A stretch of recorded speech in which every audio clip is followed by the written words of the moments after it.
What's up, YouTube? It's Aaron Page. I'm back with another video for you guys today.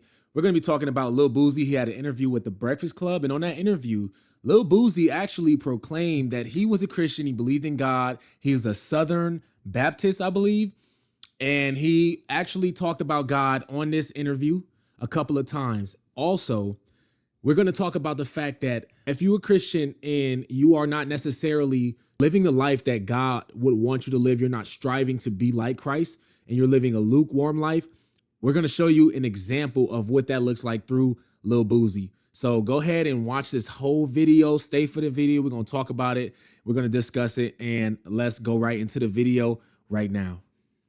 And I've been like that since I was, Your discretion since is forever. advised. If you know Boosie, I speak my mind. And now it just became when some stupid ass shit going on.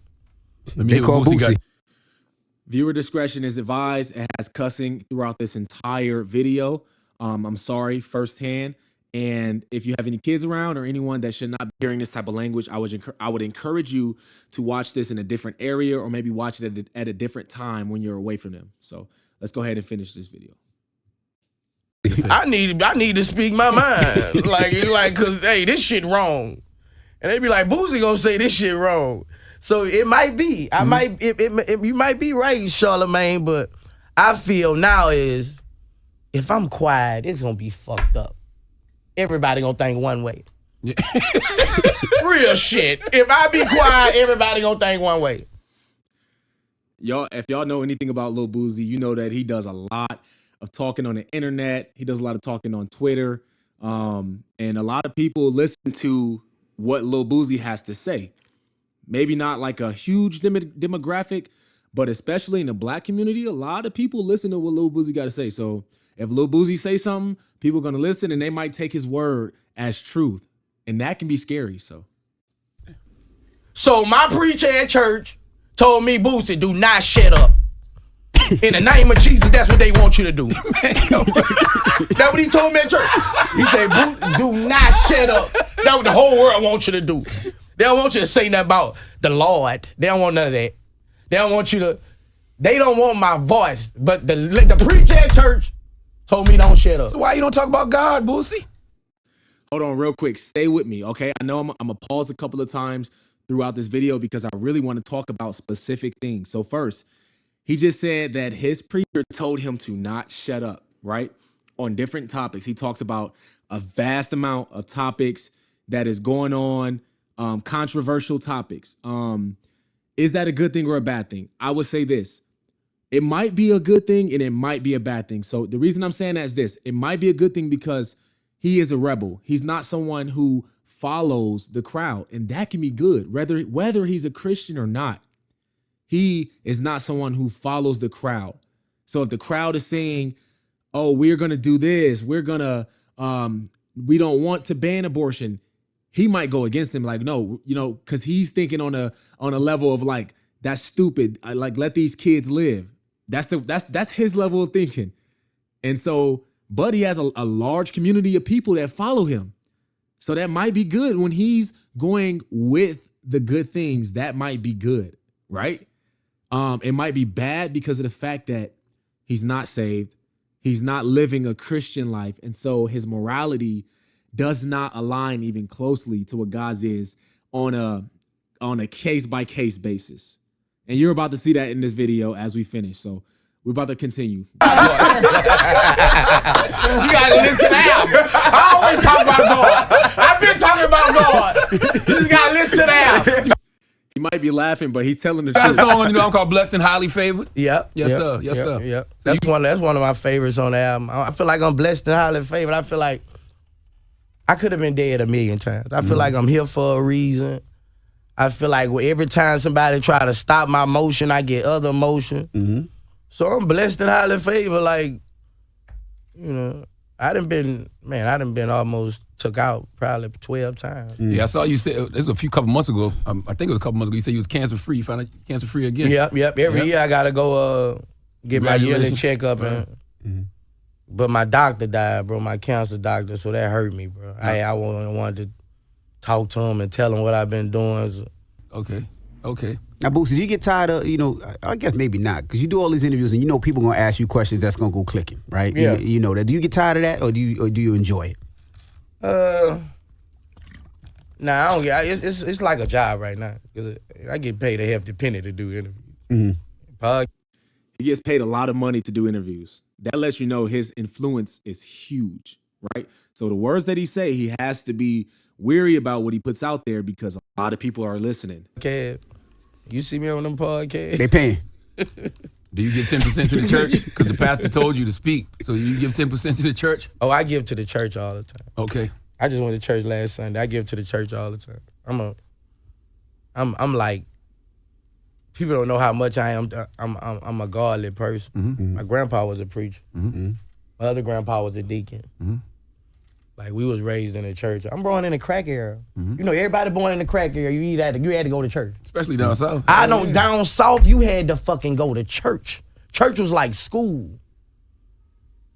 So we Southern Baptists, bro. Mm-hmm. We stand on a lot of principles. We try to, we don't like the world as much as other people. And what's going on. You're not your a biggest worldly principle, person. I was gonna say your biggest principle is snitching. You don't like the snitching. You don't like the talking. You don't like that. You don't like none of that online. That really bothers you. Okay, real quick. So he said that he is a Southern Baptist and they do not like the world and a lot of things that's going on in the world. I don't know what being a snitch has to do with being in the church. I think that the interviewer was trying to deviate from the Christian faith a little bit by doing that. They always do that on these interviews, as you guys may know. Only thing I can see with that is if it's like someone just causing discord among the brethren by telling one person something that he maybe shouldn't have known, or it wasn't his responsibility to tell that guy. That I can agree with Lil Boosie. If you snitching like that, if you're doing some stuff that's causing discord between the brothers that doesn't need to be there, then yes, that falls in line with like what God hates. You know what I mean? With that being said, now, as you can look at the people that's listening to him talk right now, one has to think, how much are they believing? And are they going to even accept the fact that he's literally telling them about God? He's literally proclaiming that God is real because he believes in him. How are they going to accept that, knowing his lifestyle, right? Knowing the things that he do, the words that he say, the stuff that he puts on the internet, how he lives his life, and he's not striving to live in the way that is pleasing to God. How are they going to accept that, right? That is the lukewarm problem. That's why God does not like lukewarm Christians, is because it's going to be hard to defend the faith when you're living opposite of the faith, right? It's going to be hard to tell someone, I'm a Christian, I believe in God, you need to live this way, but you don't even live remotely close to that. And we all know that none of us are perfect and we all sin a lot, right? We know that.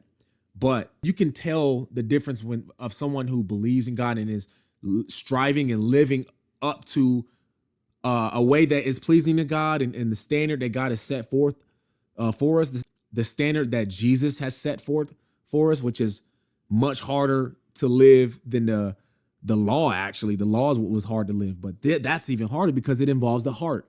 It involves things that people can't see. You know what I mean? And those things, those heart issues turn into issues that people can see if you don't get it fixed. So, but it's hard. It would be hard for Lil Boosie to proclaim the faith and to try to get someone to believe in God when they don't believe in you and they don't believe in him, right? So let's continue on with the next part. Snitch on yourself is, when you sending other people to jail, that's when you got to blame yourself for yourself. Mm-hmm. When you sending other people to prison for shit, it's wrong, bro. Everybody going to prison, God wants you in prison. Because he's just making you stronger for other shit.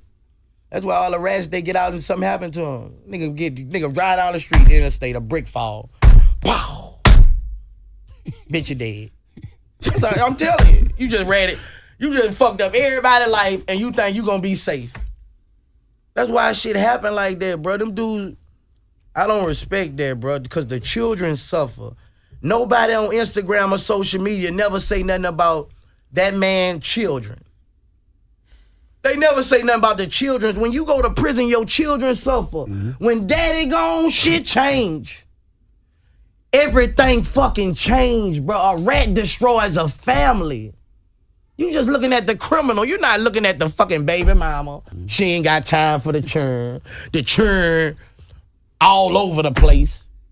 A rat destroys a whole family. That's what people need to understand. How could you vouch for somebody who's tearing a fucking family apart?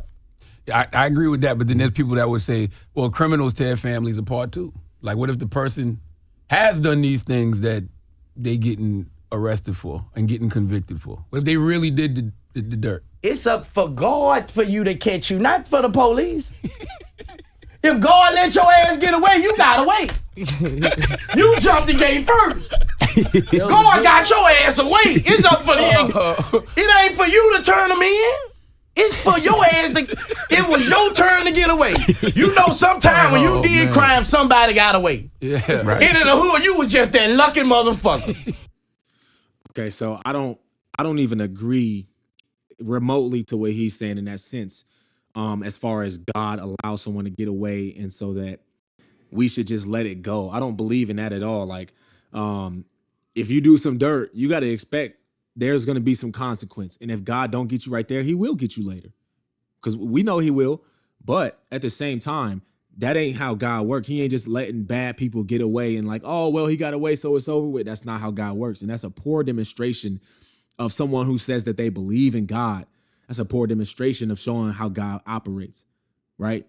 And like I said earlier in this video, I agree that you shouldn't be causing discord if you're doing some snitching that doesn't need to be taking place. But if somebody did some real dirt, the kind of dirt that he's talking about, man, look, you got people don't like people that do dirt like that. And so, yeah, you're gonna have snitches, man. People gonna want to speak up. And honestly, they might be doing a favor for God. They might be getting the bad guy caught. So but this is another example of the lukewarm lifestyle in the sense that he doesn't care about certain topics as much as he cares about other topics. He cares more about people snitching than he cares about gang violence. He lives the gang lifestyle, so he cares less about how that operates. He don't care about the gang member hurting someone as much as he cares about someone snitching on that gang member, right? And that's a perfect example of the lukewarm lifestyle, because you would care about the topics that you don't struggle with. You'll care about those way less. Like you'll be more against those. Like, let's say you struggle with lust. Okay. You would have empathy for someone who lusts because you're like, I feel you. I go through that. I got that same drama. But somebody who curses, somebody who has bad attitude, somebody who steals, you will look down on them as if your sin is not as bad as theirs. And that's a horrible, irresponsible, it's a bad way of thinking. That's the kind of thinking that keeps you lukewarm. We all struggle. And I understand that. I know it. And so every day I'm like, man, I got to give people grace. If they don't, even if their struggles are different, if I even think those struggles are worse than mine, in the back of my head, I gotta get it out the way because I am a sinner as well. So He just got a challenger. Oh, that was your family member you was racing? Oh, yeah. Boosie was talking to him like crazy. Yeah, that was my family member. Yeah, he pulled on stage, just got his shit 3 days ago. He pulled on side mount. Dogged him. You done came too far to go out in a car wreck like that, man. 150 miles I just told you I'm here for a reason. When it's my time to die, my ass out of here. God ain't trying to take me nowhere. I ain't going nowhere, bro. I'm gonna be here to talk some shit for a minute. So y'all can get used to it, motherfucker. You heard me? I ain't going nowhere. I done be cancer, death row. Oh, man. Nigga shot at me 36 times. You still can't hit me. I only been hit one time. That's God, bro. I've been scraped 2 times, hit 1 time. What do y'all think? Y'all think that's God protecting him? Or do you think it's just a simple fact that he only got hit once? Out of 9 times. I'm here for a reason, bro. Do you think, have you found out what that reason is, that purpose? Because it got to be bigger than the rap or even the entrepreneur. I don't know. I mean, I just follow where God lead me to. Yeah. You know, I'm becoming a better daddy, a better. a better businessman. Everything I'm doing, I'm getting better at. I'm in competition with myself, bro. Like I can see you being a pastor. I'm in competition with myself. I can see you being a pastor or a deacon in the future. I ain't even joking. Shit, I don't want to be like George Foreman. George Foreman. George Foreman went to a pastor. He had shit. He got broke. I thought George Foreman got rich. I ain't see the movie. No, you ain't see the movie. Nah, I ain't see the movie. Yeah, George Foreman had to put that Bible down. It wasn't paying the bill. Yeah, George Foreman had to put that Bible down. But Foreman don't talk like you though. Like you have a natural way of communicating. My with people, and grandfather people was a gravitate preacher, to. bro. Yeah. If you listen to my songs, I got a lot of God shit in them. It just get overshadowed by other shit. You got a song called Diddy and Carisha. What's that about? He said he got a lot of music that talk about God, but it get overshadowed by a lot of other stuff. And you can see, I mean, looking at the video, you can see that he's genuine in what he is saying and believing in. He literally believes in God. He keeps referring back to his family members that believe in God, which is something that if you're not active in the church, that is like the number one thing that they do is they go back like, man, I got cousins in the church. My mom is in the church. My grandma prayed for me. And that's all good. But like, you got to have a relationship with God by yourself. He needs to know you because when you die, they ain't going there with you. And this is if you are young and you listen to Lil Boosie and you watching this video, this is a testament to why it is important to have a relationship with God for yourself. And why is it's important to try, to wake up and try. You're going to have days where it's going to be hard to follow God and follow his commandments and follow the way he wants you to live. It's going to be hard. You're going to have days where you fail. If you didn't fail, you wouldn't need Jesus. That's the simple. If you always had it on top, you would not. What was the point of Jesus coming for you, right? You fail daily. Okay. And so you have to every day wake up, asking for forgiveness, thanking God for his grace to be able to forgive you and then keep moving forward. Right. But we try not to stay at the same area. We mess up, but we try to keep moving forward. And so I'm thankful that he is a Christian. I'm thankful that he believes in God. I pray that in the future, I pray that he will have a change of heart so maybe he understands that life is not all about the money. It's not all about the fame and what you can get. It ain't always about the blessings that God can give you, but it's more so about trusting in God, trusting in his plan for you, believing in him and serving him. And everything else will fall into place. You might not be rich. George Foreman, like he said, he went broke. George Foreman might not have been rich serving God, but he's rich in spirit. And he's going to heaven, right? So that's the ultimate goal. All of this stuff will perish. We want to have a good life on this earth, but we all know that one day this comes to an end. So I thank you for watching this video. Let me know what you think about the video in the comment section. If you're new to this channel, I really appreciate you watching. If you like the video, go ahead and hit that subscribe button and hit the notification bell so you do not miss another video. My name is Aaron Page, and I'm out.